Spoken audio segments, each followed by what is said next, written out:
E aí, pessoas, beleza? Bom dia, boa tarde, boa noite, tudo tranquilo, tudo em paz? Como é que está a existência de vocês? Onde vocês estiverem nesse mundão de Deus, tudo na mais perfeita maravilha? Você que está aí nesse momento em São Paulo, no Rio de Janeiro, em Alagoas, no Espírito Santo, no Rio Grande do Sul, no Rio Grande do Norte, no Acre, em Rondônia, na Bahia, em Salvador e Minas Gerais. Onde você estiver nesse Brasilzão de Tocantins, no Goiás, em Brasília, onde você estiver neste mundão de Deus, né, nesse Brasilzão de meu Deus, muito obrigado por mais uma vez você estar aqui no canal Paulo Darma 1970, beleza? Beleza? Beleza?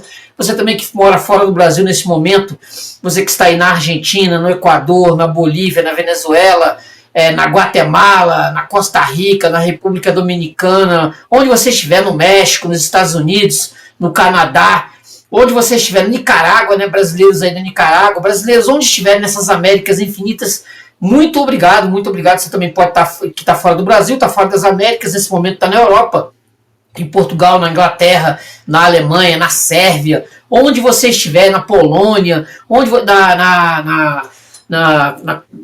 nessa Europa infinita, na Polônia, na Dinamarca, na Suécia, você que está fora e está na Ásia, né? Você que está na Ásia, você que está na Oceania, muito obrigado. Você que está em Israel, né? Brasileiro aí em Israel que está assistindo o vídeo do canal Paulo Darma 1970, muito obrigado mesmo por você estar aqui neste canal que é de literatura mesmo, canal de literatura mesmo. A gente escavuca aqui e vai longe, onde nenhum homem jamais esteve na literatura, beleza? Beleza, beleza? O negócio aqui é a gente escavuca e consegue chegar do outro lado do planeta, tranquilo, beleza? Agradecendo a Deus, porque sem Deus nós não somos nada, né? Deus, nosso Senhor e Salvador Jesus Cristo, que é o caminho, a verdade e a vida. Ninguém vai a Deus se não for por Jesus Cristo, que é o nosso Senhor e o nosso Salvador. Que Ele abençoe a mim e abençoe a você e a sua família, onde você estiver nesse mundão de Deus. Tranquilo, beleza? Beleza? Graças a Deus, né? Graças a Deus. Pedindo para você, né? Curta o vídeo. Se inscreva no canal, você que não é inscrito no canal Paulo Darma 1970, se inscreve aí, ó, você ajuda o canal, isso é uma forma de você ajudar o canal, você se inscreve, você curte, você comenta, você compartilha esse vídeo para que outras pessoas tenham acesso, né, ao canal Paulo Darma. Muitas vezes a pessoa não tem acesso ao canal Paulo Darma, mas você faz essa ajuda, você divulga, né? Você passa para outras pessoas, beleza? Beleza? Outra forma de também você ajudar o canal Paulo Darma 1970 é com doação. Se você quiser fazer qualquer doação de qualquer valor, tem o Pix, que é o 988-290-767-91, e também tem a doação, que essa doação, esse botãozinho que está aí do lado do curtir. Não sei se você está vendo aí, ó, tem uma forma de você também ajudar o canal Paulo Darma 1970. Bem embaixo tem o curtir e tem aqui o Pix, é 988-290-767-91. Se você fizer alguma doação, você comenta aí escreve aí nos comentários, beleza? Tranquilo? Tranquilo? Então vai ser 10 segundos, vai ser o tempo de passar aqui a vinheta do canal rapidinho, o tempo de eu ali pegar minha água, porque para não deixar a garganta se perder aqui, né? Se perder nesse tempo que eu vou falar aqui. Não se perder com a água sempre ajuda. Eu vou passar a vinheta rapidinho, 10 segundos. A gente volta aqui para o canal Paulo Darma 1970. Tranquilo? Então não sai daí. A gente volta já já. Valeu, até já já. Obrigadão. Tchau, tchau.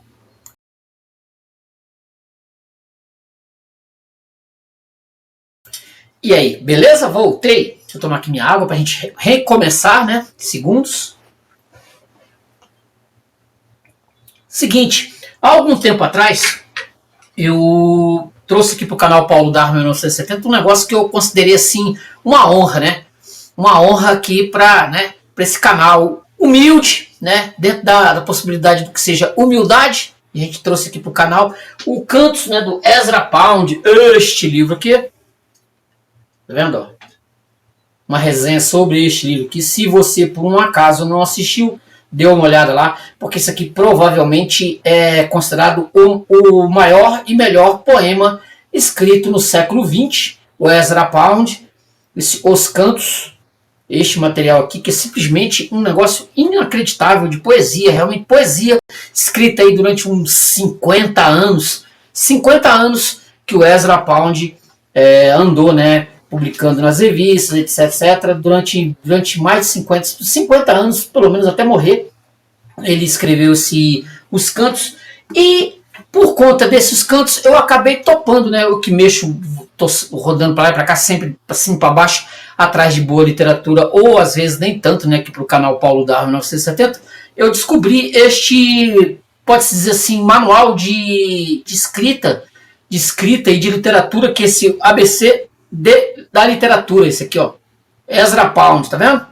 Este material aqui, que eu descobri aí, fuçando, né, que a gente não para de fuçar o tempo todo, aqui o Ezra Pound, aqui, ó, tá vendo? A gente não para de fuçar, né? Então eu acabei topando com esse ABC da literatura, que em inglês ele tem um título diferente, né? Ele tem um título diferente, que é o ABC of Reading, ou ABC da leitura, né? ABC da leitura, publicado em 1934 nos Estados Unidos, isso aqui mais como um guia, como uma espécie de, vamos pensar assim, uma forma de servir de guia para crianças, né, adolescentes, ou até mesmo adultos, crianças, adolescentes em idade escolar, né? O Ezra Pound ele vai aqui parar, pegar o tempo dele para fazer esse pequeno manual, né, para ensinar para as pessoas que num momento que já estava se perdendo, né, a leitura, diferente de outras épocas, de outros momentos em que a literatura ela era presente na vida das pessoas, aqui já se nota, né, que a literatura ela está passando por um desenvolvimento, uma transformação. O mundo tecnológico, né, que o próprio Ezra Pound ele era chegado na questão da tecnologia, então ele achou por bem, em 1930, por volta de 1930, redigir esse ABC da literatura, que tem a tradução dos irmãos Campos, tem a tradução dos irmãos Campos, né, e tem a colaboração também com o Décio Pignatari, né, organização e apresentação da edição brasileira do Augusto de Campos, e tradução do Augusto de Campos e José Paulo Paes, editora Cultrix, São Paulo. Isso aqui, se eu não estou enganado, isso aqui é final dos anos 60 e começo dos anos 70, isso aqui, viu? Esse material brilhante, eu li isso aqui, babando, né? Eu já tinha feito isso com o nosso queridíssimo Os Cantos, e aquilo, né? Ainda bem que eu tinha lido Os Cantos, porque aí você tem uma ideia da grandiosidade, né, do Ezra, justamente em passar a vida dele inteirinha escrevendo poesia, e também se preocupar, por exemplo, com os futuros leitores, ou com os leitores daquele momento ali nos Estados Unidos. Quer dizer, então é um material profundo. Eu não sei, assim, você pode ter a vontade, queria ter esse livro, como eu faço?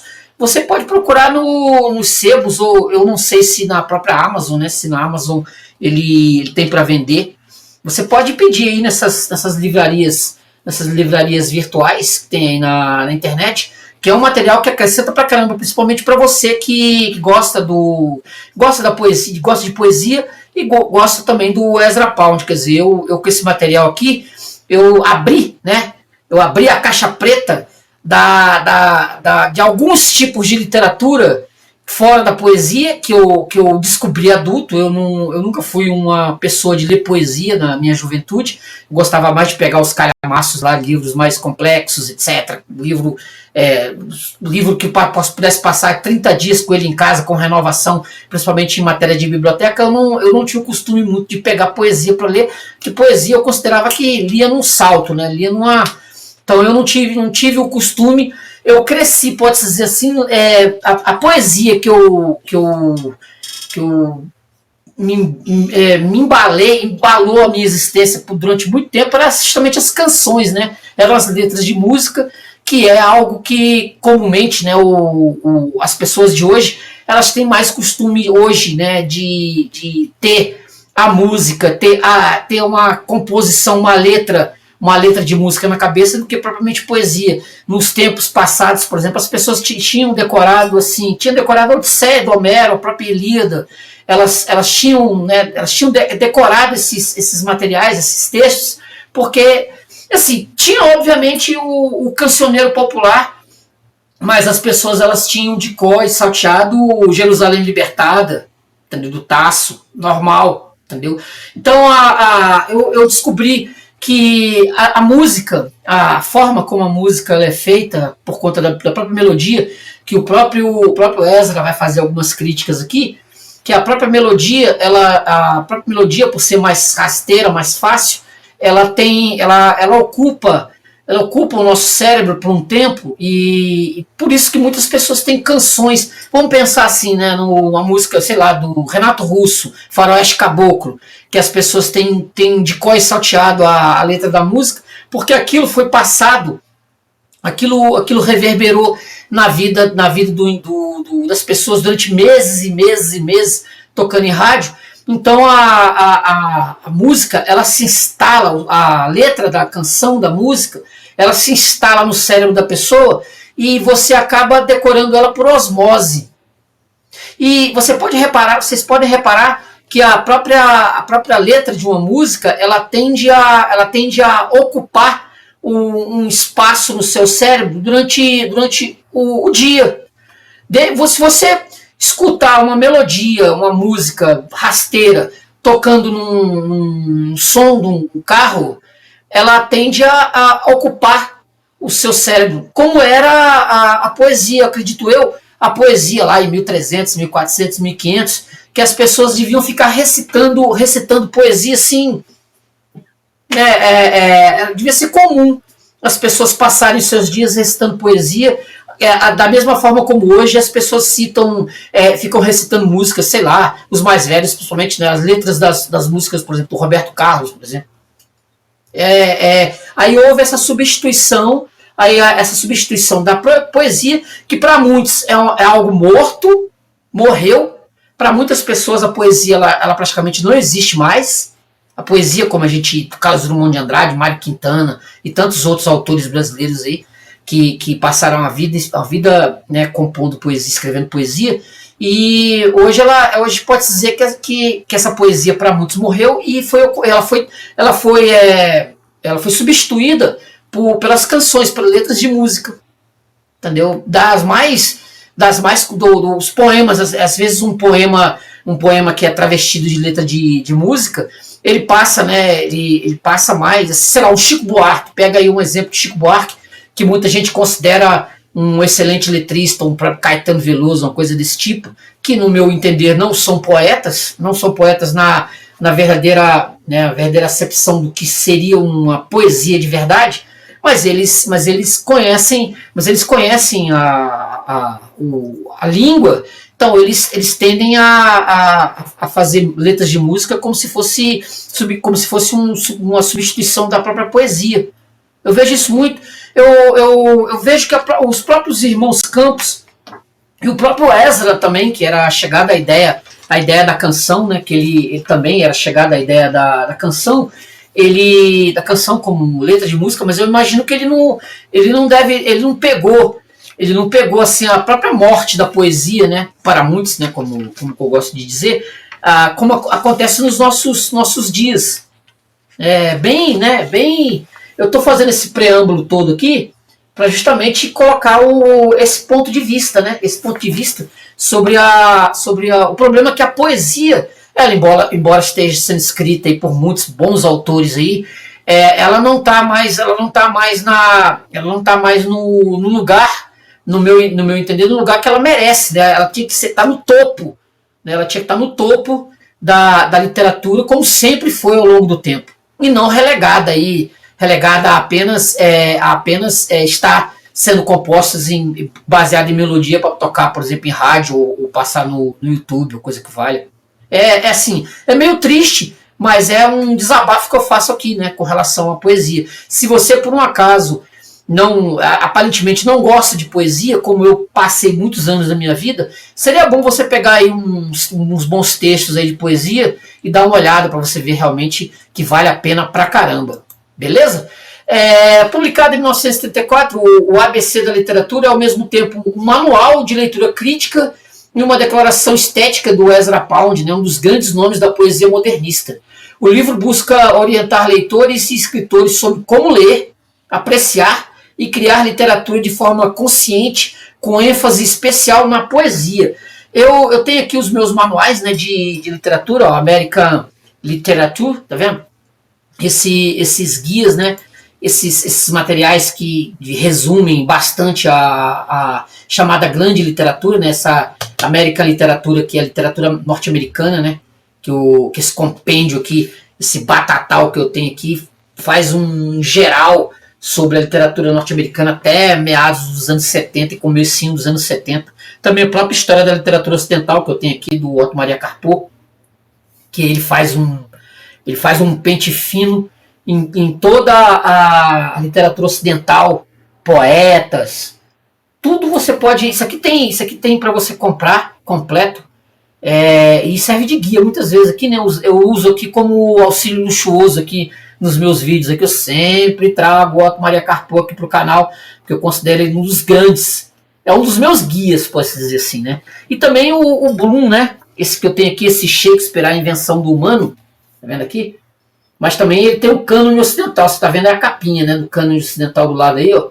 Que ele vai pegar a literatura a partir de um cânone que começa ali para ele por volta de 1300 e pouco, com o Dante Alighieri, cânone ocidental. E esse livro aqui que ele faz ele pega todas as peças do Shakespeare e analisa uma por uma, sendo que o Shakespeare era o poeta, né?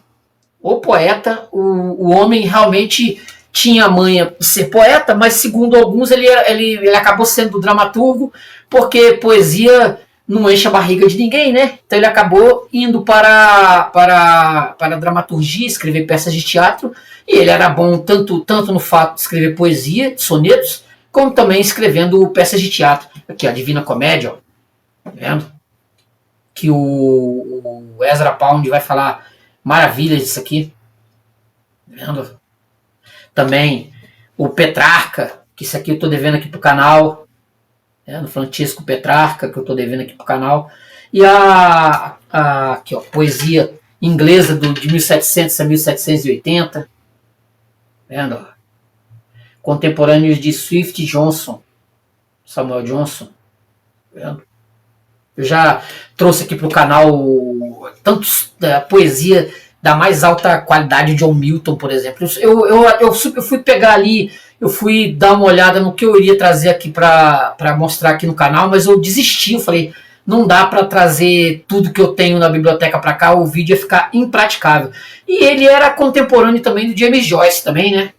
Que muitos consideram que o Ezra Pound, assim, ele tem essa similaridade com James Joyce, principalmente na questão do Ulisses, da criação, né? A criação, o Ezra Pound. Eu tenho aqui também, que eu trouxe aqui para o canal, ó, esse Como Ler Livros, o Guia Clássico para a Leitura Inteligente, do Mortimer J. Adler, de Charles Van Doren. Esse aqui, ó. Eu considero esse livro fraco, eu considero esse Mortimer Adler fraco, mas para quem já tá, para quem não tá, né, para quem quer um bom guia de como ler, né, com referências à própria literatura, né, se você vai ter assim, você vai ter um bom guia para você buscar nas dimensões da leitura, arte, atividade, os níveis de leitura, a leitura elementar, a leitura inspecional.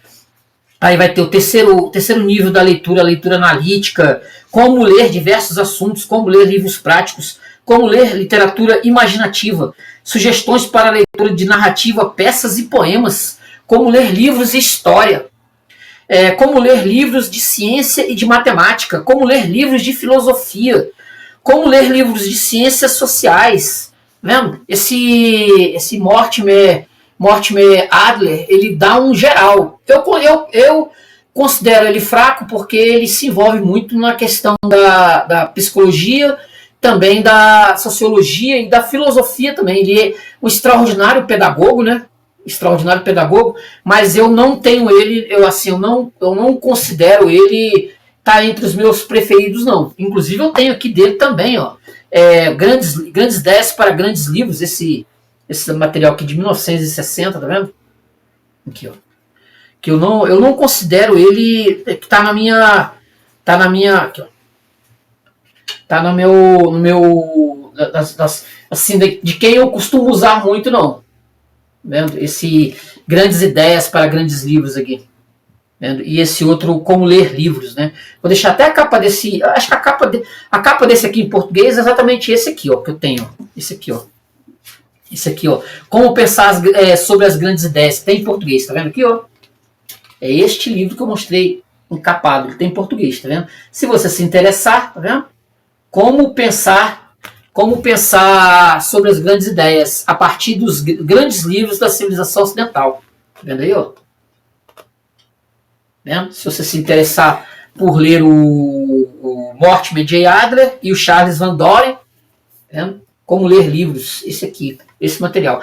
E eu também tenho esses meus compêndios de literatura francesa, tá vendo?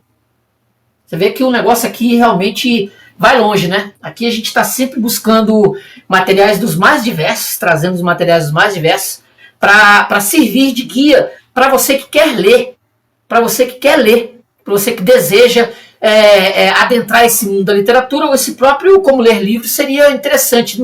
Ele não é do meu agrado, mas de repente para você pode ser que seja. Eu gostei bastante desse ABC da literatura, justamente porque o Ezra Pound ele vai trazer desde a literatura chinesa, a literatura ocidental, ele vai procurar, né, fazer essa comparação entre a literatura ocidental e a própria literatura oriental. Se você pegar o próprio Cantos, nos Cantos tem vários poemas lá, os poemas chineses. Ele realmente trouxe isso com muita facilidade, né, até, né? Estrutura geral. A obra é organizada de forma não linear, quase como um compêndio ou mosaico, misturando exemplos literários, análises comparativas e afirmações categóricas. Pound vai privilegiar o método do exemplo direto. Cita poemas, fragmentos e traduções para demonstrar como a boa literatura deve soar e ser construída. Daqui a pouco eu vou até trazer aqui alguns exemplos do texto, no próprio texto, os poemas aqui, vou fazer a leitura de alguns, para vocês verem que realmente esse material fininho aqui, ele é riquíssimo, riquíssimo. Pontos principais. A literatura como linguagem carregada de significado. Pound define literatura e especialmente a poesia como linguagem que conserva intensidade emocional e intelectual. A boa poesia é aquela que permanece viva ao longo do tempo, resistindo à erosão cultural. Método da música e do ritmo. A poesia é inseparável de seu ritmo e melodia verbal. Leitores e escritores devem treinar o ouvido, lendo poesia em voz alta e comparando sons e cadências. Ele insiste que a métrica e a sonoridade são tão essenciais quanto o sentido. Exemplos concretos. Pound recorre à literatura grega, latina, provençal, chinesa e moderna, mostrando que o leitor deve buscar qualidade em todas as tradições. Quer dizer, você tem que ir atrás. Você tem que ir atrás daquilo que é considerado o melhor, né? É igual no cânone ocidental, né? O cânone asiático. Você tem que buscar o melhor. Você tem que treinar com o melhor. Você tem que ir lá atrás dos mestres do passado. Você tem que buscar os grandes que compuseram assim o melhor da literatura, para você vai rebuscando você vai se aprimorando e vai colocando a sua régua mais alta, né? Sempre mais alta. Pound defende a tradução como exercício essencial de leitura. A comparação entre textos em línguas diferentes ajuda a perceber a força do estilo. Um bom tradutor deve ser criador e não apenas imitador. Quer dizer, ele vai buscar aqui, né, na essência dos próprios irmãos Campos, que são criticados pra caramba por pegar a própria e reinventar, né, o próprio texto e reinventar aqui no próprio ABC da leitura, tem aqui no próprio texto, né, eles vão citar aqui na própria questão da tradução, no Cantos, que o próprio Ezra Pound ele vai pegar o Homero, se eu não estou enganado, a Ilíada, ele vai pegar o texto lá da Ilíada e vai mudar isso, entendeu? Ele vai mudar o próprio sentido do texto. E que é aquele negócio, né? Como era o Pound, aqui, ó, canto 1, ó, tá vendo? Esse canto 1 aqui, ó, deixa eu ver se dá para ver aí direitinho, tá vendo? No canto 1, que ele vai até citar aqui no próprio ABC da leitura, aqui, ó, e pois, isso aqui é o Ezra Pound baseado no Homero, tá? E pois, com a nau no mar, assestamos a quilha contra as vagas, em frente ao mar divino, içamos vela. No mastro, sob aquela nave escura, levamos as ovelhas a bordo e nossos corpos também no pranto aflito, e ventos vindo pela popa nos impeliam adiante, velas cheias, por artífice de Cice, a deusa Benecomata, e por aí vai. Entendeu? Os 30 cantos aqui do nosso queridíssimo Ezra Pound, nos cantos, né? Quer dizer, é um negócio assustador, negócio inacreditável de bem, né? De coisa boa, né? De coisa boa. Então ele vai falar exatamente isso, que é importante que vocês leiam coisas boas, leiam materiais realmente que vão colocar vão fazer você formatar e formar o seu senso crítico, né?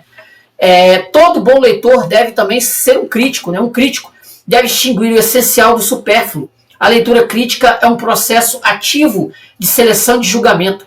Para Pound, a função da crítica é preservar a tradição viva e não repetir fórmulas mortas.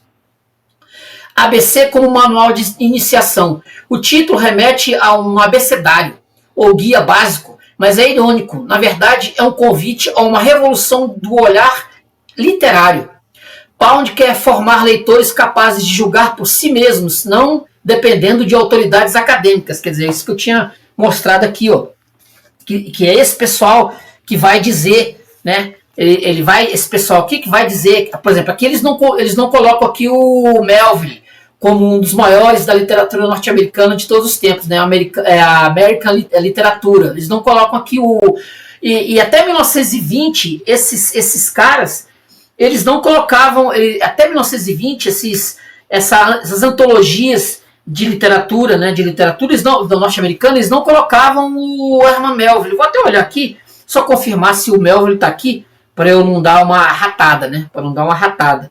Eu tenho a impressão de que está assim. Se eles não colocaram o Herman Melville aqui, eu até já falei sobre isso. Ezra Pound, vendo, tá aqui, vendo? Nesse guia aqui.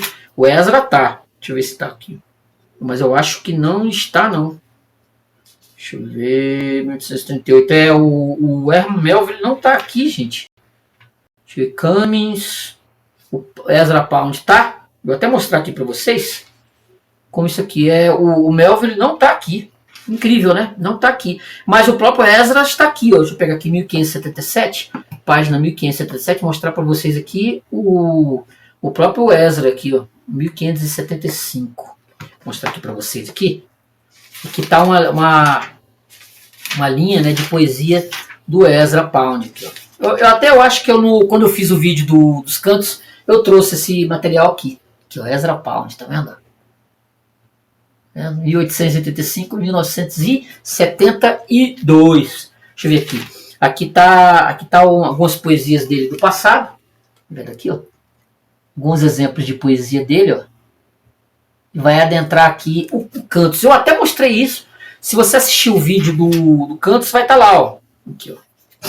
Olha lá, poesia do Ezra. Tá vendo?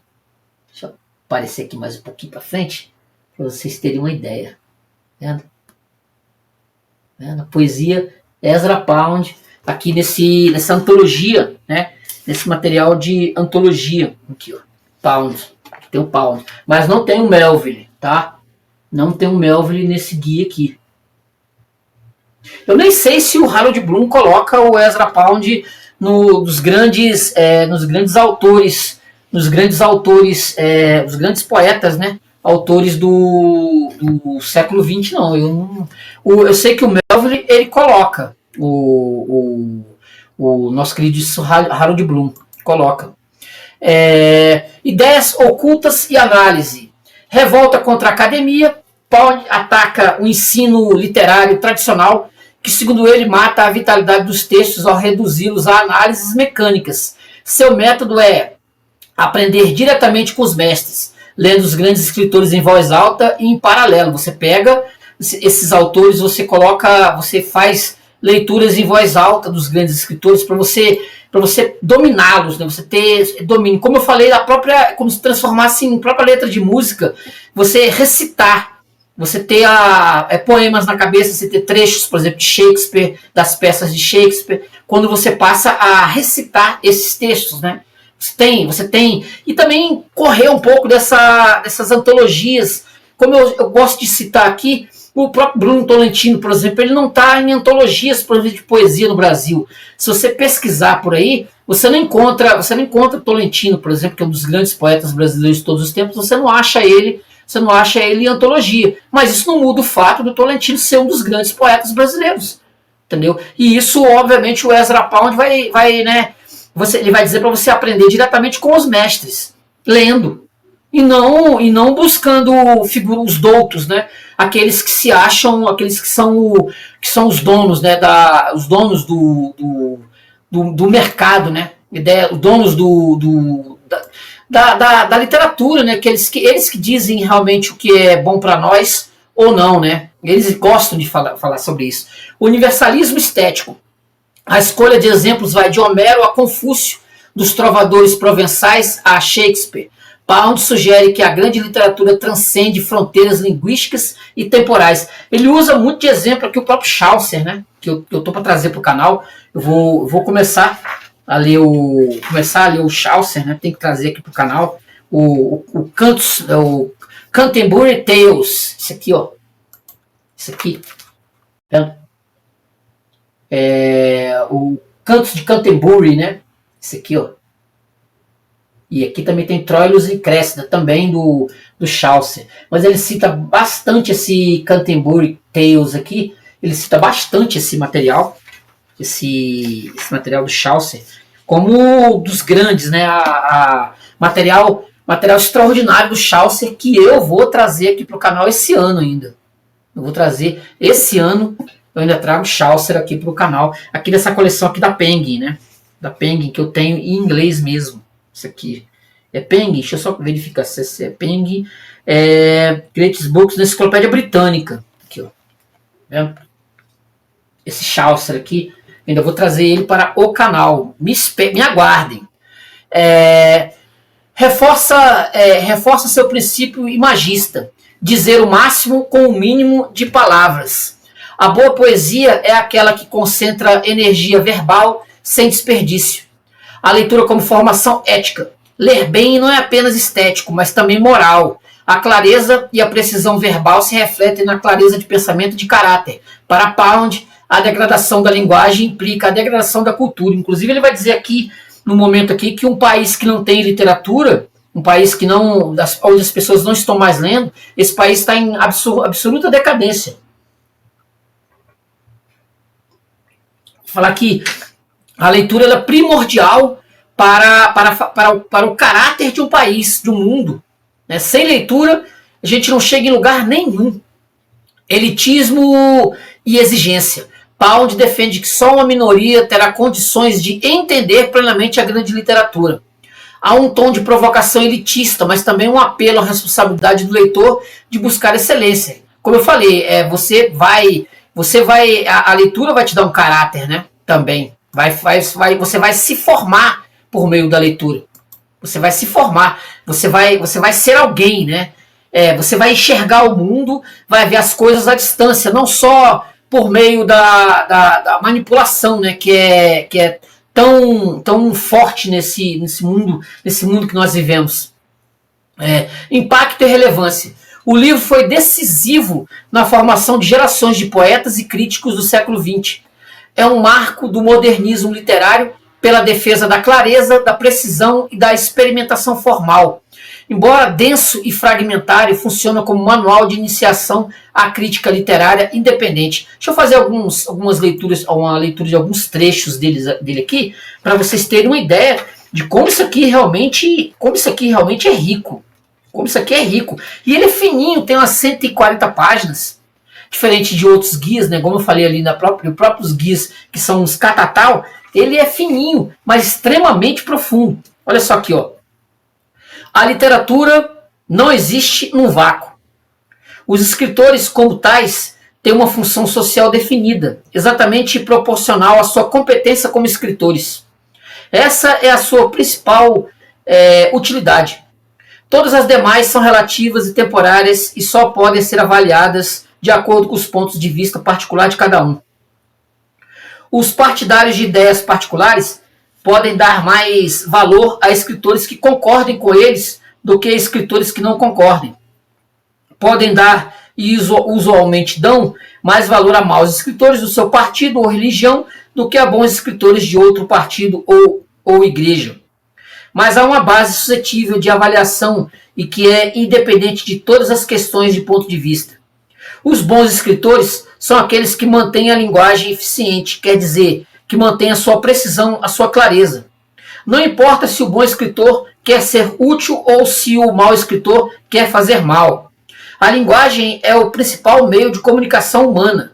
Se o sistema nervoso de um animal não transmite sensações e estímulos, o animal se atrofia. Se a literatura de uma nação entra em declínio, a nação se atrofia e decai. O legislador não pode legislar para o bem público, o comandante não pode comandar o povo. Se se tratar de um país democrático, não pode instruir os seus representantes a não ser através da linguagem. A linguagem nebulosa dos trapaceiros serve apenas a objetivos temporários. Uma certa soma de comunicações que dizem respeito a assuntos especiais é vinculada através de fórmulas matemáticas, através das artes plásticas, de diagramas, de formas puramente musicais, mas ninguém proporia que tais formas substituíssem a fala comum ou mesmo sugeriria que isso fosse possível ou aconselhável. E aí ele vai entrar aqui em processos, né, de como essa linguagem, como ela vai existir e como ela vai se transformar em livros, né, em leitura para as pessoas. Olha só aqui, ó. Olha ele falando aqui no capítulo 4. Para os que só sabem inglês, eu fiz o que pude. Traduzi o Tahrio, que é o Tahrio, é o grande gesto, o grande saber, um dos textos básicos do pensamento confuciano. A versão definitiva de Pound, Confucius, The Great Digest e Unbobbling Pivot foi publicada por Peter em 1952 e 1953. Traduzi o Tahrio para que possam saber por onde começar a pensar. E traduzir o Cipher para que possam ver mais ou menos onde a poesia inglesa começa. Não sei como eles poderão ter uma ideia do grego. Não há traduções satisfatórias em inglês, pelo menos aqui até essa época, aqui em 1934. Uma versão latina pode ajudar bastante. Quem lê francês pode acompanhar a história da Ilíada e do começo da Odisseia, de Saleu e Jamin. Ou melhor, poderia ser se os livros não estivessem esgotados. Porque aqui, nessa época aqui, ele está justamente dando uma geral, né, sobre a boa literatura para os ingleses. Porque esse material aqui ele foi composto para a leitura dos norte-americanos ou dos ingleses, né? Dos ingleses, primeiramente, né? Se viesse para os outros aí ele vai continuar aqui, ó. É possível ler Ovídio ou antes as histórias de Ovídio nas Metamorfoses de Golding. O mais belo livro da língua, em minha opinião, e suspeito também na opinião de Shakespeare. Marlowe traduziu Os Amores. E antes mesmo disso, Gavin Douglas tinha feito algo com a Eneida que eu, de qualquer forma, gosto muito mais do que o latim de Virgílio. Ele prefere tradução, ele prefere o Virgílio traduzido do que o Virgílio no original. Em Chaucer se pode aprender 1. Tudo que se fez em inglês antigo e que possa ser lido sem dicionário é apenas com um glossário. 2. As qualidades ou componente especificamente ingleses. Os diálogos de Chaucer, Petrarca e Boccaccio por Landor é a melhor crítica efetiva de Chaucer que possuímos. Há antologias da poesia inglesa arcaica. Sidgwick fez a melhor delas, se bem me lembro. Depois de Chaucer, vieram Gavin Douglas, Golding e Marlowe com as suas traduções. Então veio Shakespeare, cuja obra assim se divide. Os sonetos, onde ele está, penso eu, praticando sua arte. A poesia lírica, onde creio que ele aprendeu muito dos livros de canções italianos, em que as palavras eram impressas com a música. As peças, especialmente a série de peças históricas, que formam o verdadeiro epos inglês, distinto da epopeia abastardada, da imitação, da contrafação construída. Seria particularmente contra o cerne do método ideogrâmico fazer uma série de considerações gerais em torno da linguagem catacréstica dos poetas isabelinos. O modo certo de estudar a linguagem de Shakespeare é estudá-lo lado a lado com algo diferente e de igual extensão. O antagonista adequado é Dante, que é de igual porte e diferente. Estudar a linguagem de Shakespeare apenas em cotejo com a decadência da mesma coisa não serve de aferição para nada. A canção shakespeariana. há linguagem para ser falada, talvez mesmo para ser declamada. Felix Schilling desenvolveu ou citou a teoria segundo a qual Shakespeare queria ser poeta, mas não conseguisse fazer carreira, pôs-se a fazer peças de teatro, embora não gostasse dessa forma de escrever. Foi o melhor, incrível, né? O cara era tão bom que ele acabou se tornando o maior dramaturgo de todos os tempos. E olha que, segundo está dizendo, que ele nem gostava de escrever peças de teatro, na visão aqui, né? Se o estudante não pode comparar Shakespeare com Dante, restar-lhe-á a alternativa de medir sua linguagem com a prosa de Voltaire, Stendhal, Flaubert ou com a arte de Fielding, se ele não souber francês. É impossível aferir a ação de um produto químico simplesmente acrescentando-lhe um pouco mais do mesmo produto. Para conhecê-lo, é preciso conhecer os seus limites, saber o que ele é e o que ele não é, que substâncias são mais leves ou mais pesadas, mais elásticas ou mais compactas. Impossível medir um produto por si mesmo, diluindo-o apenas com alguma substância neutra. Então, para você, né, se tornar um expert em literatura, né, brasileiro, você que sonha em ter seu canal aí de literatura ou escrever livros sobre literatura, etc. Ezra Pound dá a linha, viu? Voltando ao ponto de partida. A linguagem é um meio de comunicação. Para carregar a linguagem de significado até o máximo grau possível, dispomos, como já foi acentuado, de 3 meios principais. Projetar o objeto, fixo ou em movimento, na imaginação visual. 2. Produzir correlações emocionais por intermédio do som e do ritmo da fala. Produzir ambos os efeitos estimulando as associações intelectuais ou emocionais que permaneceram na consciência do receptor em relação às palavras ou grupos de palavras efetivamente empregados. Aí ele vai citar, né? Fanopeia, melopeia e logopeia. Aí o próprio tradutor aqui, ele vai dar aqui uma linha, né, sobre esse processo que o Ezra Pound ele vai colocar aqui, né? Ele vai dar aqui, ó, melopeia.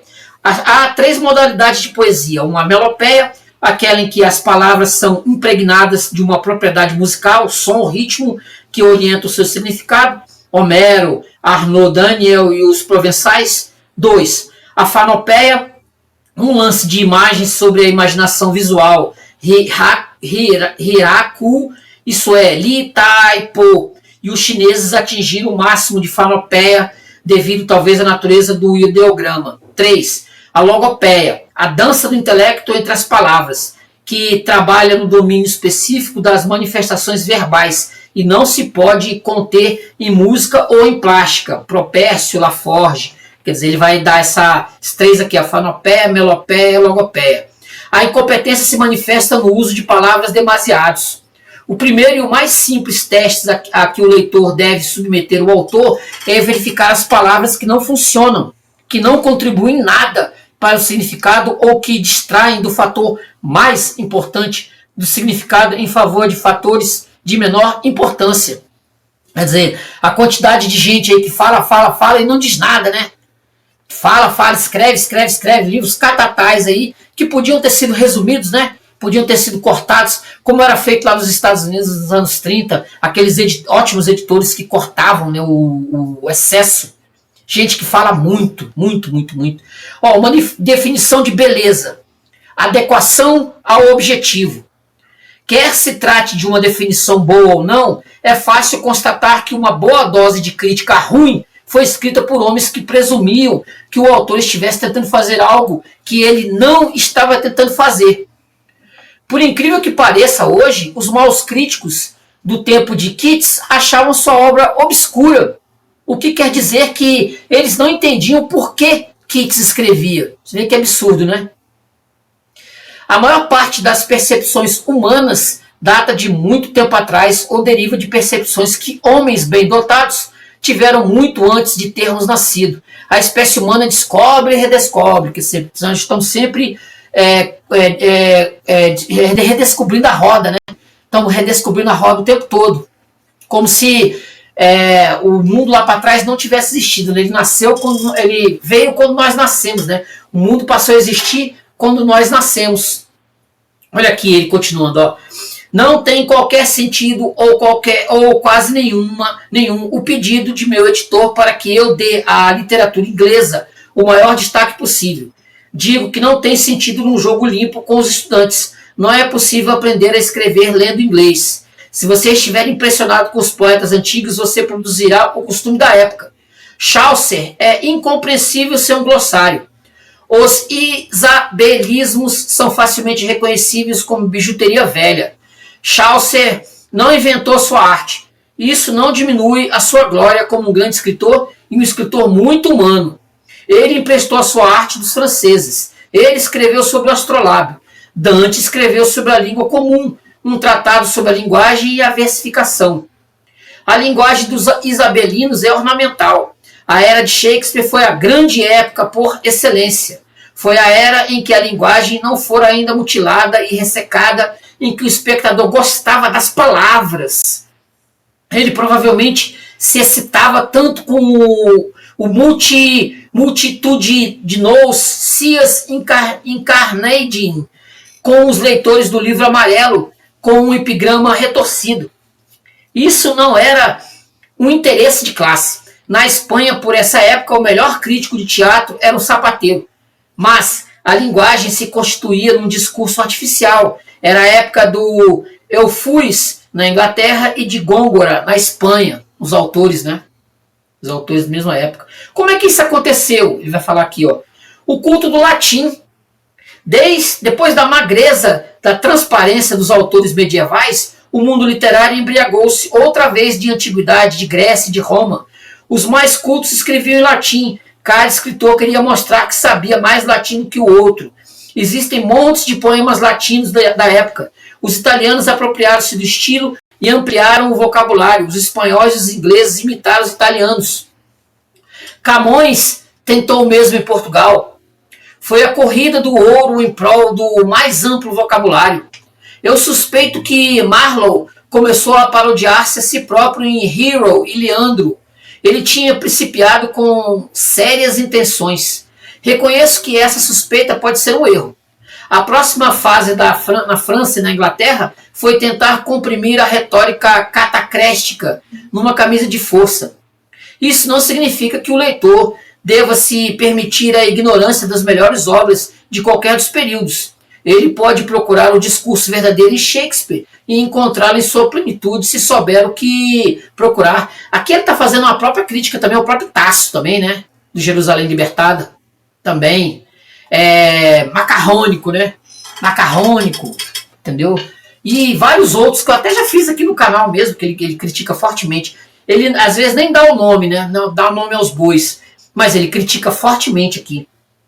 A chamada prosa de diversos séculos está relacionada com a estrutura da sentença, ou pelo menos os seus professores a recomendarão por isso. Se você só lê em inglês, comece com Fielding, do Tom Jones, viu? Aí está um fundamento sólido. Sua linguagem não é Henry Fielding, não é nem amarrada, nem só ornamento. Depois disso, eu suponho que seria o caso de recomendar a senhorita Jane Austen.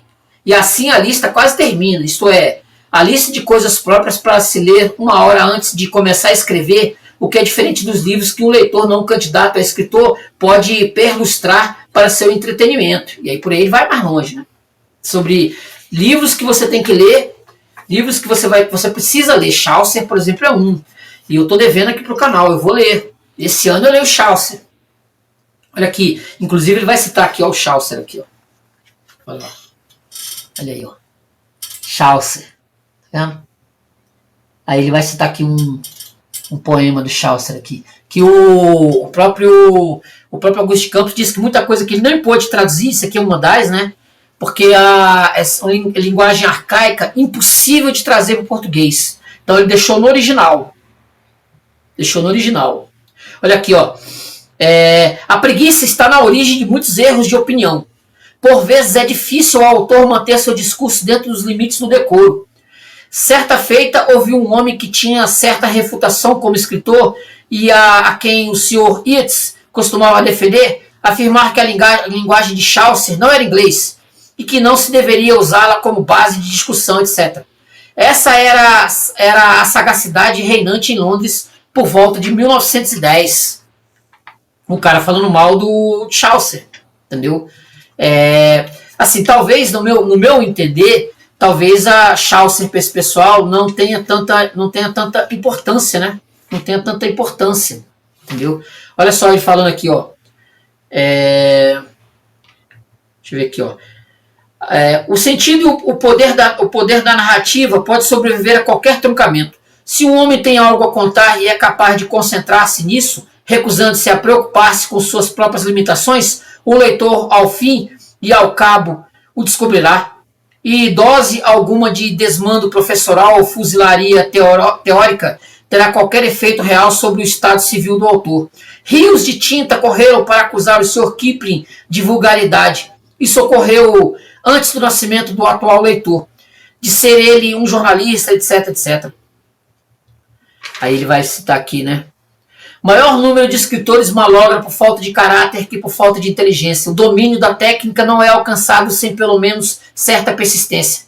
A principal causa da má literatura é a econômica. Muitos autores querem dinheiro ou precisam dele.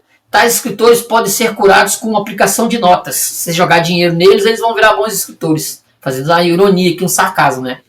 A outra causa é o desejo que os homens têm de narrar o que não sabem ou inculcar carência por plenitude. Então, estão descontentes com o que têm a dizer e querem que uma gota de compreensão encha um galão de verbiagem. Um autor que tenha dose muito pequena de conteúdo verdadeiro pode torná-lo base de duradoura mestria formal, contanto que não o infune nem falsifique. Veja, por exemplo, Alcassin, As Canzoni de Arnaud, Daphnis e Chloé. A plenitude das letras não está limitada por exclusividade e primeva que funcione contra toda sorte de ser ou talento humano, mas apenas contra os moedeiros falsos, os homens que não mergulham o seu metal no ácido do fato conhecido ou acessível. Deixa eu pegar aqui, ela vai dar um tratado de métrica, poesia mesmo. Aí ele vai ter aqui uma mini antologia do pai Delma Pondiano, que é da terceira parte do livro. Olha só, Safo, século 7 a 6 a.C. Em torno a Silene esplêndida, os astros recolhem sua forma lúcida, quando plena ela mais resplende alta argêntea. Morto o doce Adonis e agora Citéria, que nos resta? Lacerai os seios, donzela, dilacerar as túnicas. Tradução do Harold Campos. Deixa eu pegar aqui mais pra frente aqui. Deixa eu pegar aqui materiais aqui bom. O Guido Cavalcante, tem aqui Dante Alighieri, o primeiro canto do do Inferno, que vai ter aqui. Aqui vai ter aqui, deixa eu pegar aqui a própria Ilíada, né? Odisseia, antologia clássica chinesa compilada por Confúcio, 551, 479 a.C. Vendo? Vendo? Isso que tem bastante no Cantos, bastante. Ele fez poesia chinesa, né, com ideogramas. Olha só aqui, ó, Homero, do canto 11 da Odisseia. E descemos então para o navio e quilha contra as ondas rumo ao mar divino e Samos, mastro e vela sobre a nave negra, ovelhas a bordo e também nossos corpos pesados de pranto e os ventos da popa nos lançaram ao largo as velas infladas. A gente viu que isso aqui é o primeiro canto, né, dos cantos. Primeiro canto, ó. Aí tá dizendo, esse é na verdade o início do canto 1 do Cantos, de Ezra Pound. O texto paudiano não é uma tradução direta de Homero, mas uma paráfrase da versão latina de Andreas Divus Justinopolitanus, 1538. Quer dizer, aí ele vai trazer esse material, cara. Eu não tenho mais, cara, é demais, é muito. Ó, Catulo, fragmentos de Catulo, Ovídio, fragmentos de Ovídio. Aí ele vai dizer aqui no vídeo, né? Trata-se do fragmento do canto 3 dos cantos de Ezra Pound, correspondente ao episódio ovidiano em que o marinheiro Acetes conta ao rei Penteu a fábula de Baco, Lieu, transfigurado em menino. Ó, livro 3. O navio aportou em Cio, os homens queriam água da fonte, e perto da nascente, um menino tonto com o mosto da uva. Para Naxos? Sim, nós te levamos para Naxos. Vem conosco, garoto. Não por aí, mas este é o caminho de Naxos. E eu disse, é um bom barco. e um foragido italiano me atirou contra os cabos da proa, procurado por crime na Toscana, e os 20 contra mim, loucos pelo preço de um escravo. E afastaram o navio de Cio, desviaram a rota, e o menino despertou com tumulto. E olhou para além da proa, para o leste, para o estreito de Naxos. Milagre do Deus, então, milagre, navio imóvel no redemoinho, era nos ramos, rei Penteu, uva sem semente de espuma do mar, era nas vigias, sim, eu, a Sex, estava lá, e o Deus ao meu lado, água fluindo sobre a quilha, onda contra a popa, e da proa esteiras correndo, e onde era a amurada, agora videiras e trepadeiras onde era o cordame, pâmpanos nas cavilhas, pesadas vinhas na haste dos remos, e de nenhuma parte um sopro cálido sopro em meus tornozelos, sombras no espelho, feras, uma cauda felpuda sobre o nada, rosnar de lince e um acre odor de feras, onde havia cheiro de alcatrão, resfôlego e pisadas de feras, faísca de olhos, o ar negro, céu tenso, seco, sem tempestade, resfôlego e pisadas de feras, pelos roçando meus joelhos, sussurro de áureos casulos, magras formas no aéter. E o navio como um casco no arsenal, inerto como boi no quincho, costado imóvel no estaleiro, cachos de uvas sobre os ganchos, vácuo se encorpando, ar sem vida ganhando nervos, felino lazer de panteras, leopardos farejam uvas nas vigias, panteras agachadas junto à escotilha e o mar azul profundo à nossa volta, verde e vermelho, sombras. Ilieu, doravante a setes, meus altares, sem temer nenhum cativeiro, sem temer nenhum felino dos bosques, ileso entre meus linces, alimentando com uvas meus leopardos, o Líbano é meu incenso, as vinhas crescem em meu louvor, ondas agora mansas nas correntes do leme, negro focinho de um delfim, onde fora ali cabes, escamas sobre os remadores, e eu reverencio. Eu vi o que vi, quando trouxeram o menino eu disse, há um Deus nele, embora eu não saiba que Deus. E me jogaram contra os cabos da proa, eu vi o que vi, a face de Médon, cabeça de um dourado, braços definhando em barbatanas, e tu, Penteu, melhor ouvires a Tirésias e a Cádmo, ou a sorte desertará de ti. Tradução de Augusto e Haroldo de Campos e Décio Pinatari via Ezra Pound, que isso aqui está no Cantos do Ezra Pound. Deixa eu ler só mais um poema aqui, que é o nosso queridíssimo, né? Trazer aqui para o Rimbaud, né? O Arthur Rimbaud aqui, ó. O último poema aqui, ó. Vênus Anadyomene. Como de um verde túmulo em latão o vulto, de uma mulher cabelos brunos empastados, de uma velha banheira emerge lento e estulto, com déficits bastante mal dissimulados, do colo graxo e gris saltam as omoplatas, amplas, o dorso curto que entra e sai no ar, sobre a pele a gordura cai em folhas chatas e o redondo dos rins como a querer voar. O dorso é avermelhado e em tudo há um sabor estranhamente horrível. Notam-se, a rigor, particularidades que demandam lupa. Nos rins, 2 nomes só gravados, Clara Vênus. E todo o corpo move e estende a ampla garupa, bela horrorosamente uma úlcera no ânus. 27 de junho de 1870, Arthur Rimbaud, 1854-1891, Vênus Anadyomene. Aqui, ó. Deixa eu mostrar aqui bem. Mostra aqui. Vocês têm a poesia, né? Vendo? A poesia.